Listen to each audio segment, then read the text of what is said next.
by Friday and Saturday, then better rain chances toward the early parts of next week again. All right, thanks, David. All right.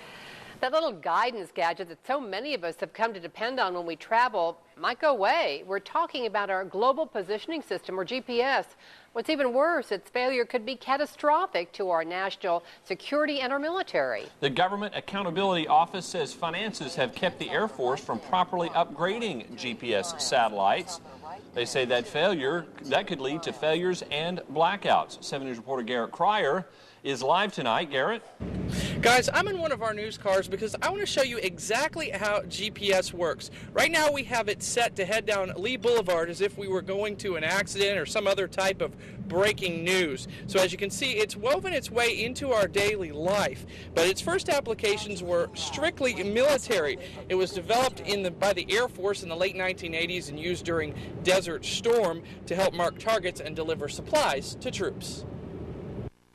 Calculating route. It's become an everyday navigation tool for lots of us. Freeway exit on the right. In fact, our news photographers use the systems daily to get where they need to go. For the military, they're even more vital. Back during Desert Storm, they used global positioning systems to mark their targets. Whether it's your car or bombing the enemy, it's all the same premise, getting from A to B. And you need a satellite to do it. Retired Army Major General Tony Strickland, who was commander at Fort Sill during Desert Storm, says the artillery relied heavily on GPS, and it still does. Oh, it's in order to have precision weapons delivery, you have to be very accurate in your target locations. He says nowhere is that more important than in the Middle East. Well, it would affect our troops who are deployed in Iraq and Afghanistan probably most. Strickland says that's because they have to be precise, and maps don't always get you precision. Your target altitude, the actual physical location of the target on the ground, has to have a very accurate location. Otherwise, the munition will not go where you need it to go. And if they don't go where they're supposed to, he says there could be a catastrophe. But Strickland says he doesn't ever think it'll get to that point. Our engineers and technicians who have the responsibility of monitoring the system's accuracy will know far longer in advance than any of our troops in the field. It's not going to take a catastrophe on the part of our soldiers to understand that there's a problem with GPS.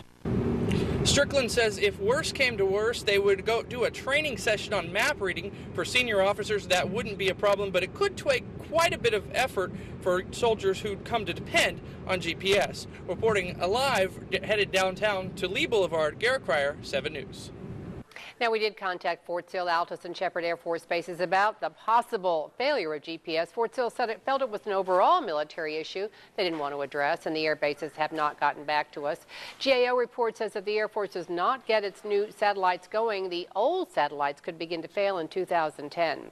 A high school football star, now dead, and now his friend faces charges after a violent wreck. Coming up, what police say happened. And everyone knows about child-proofing your home, but how many of you thought to teen-proof it? Unsupervised teens sometimes get involved in different kinds of behavior than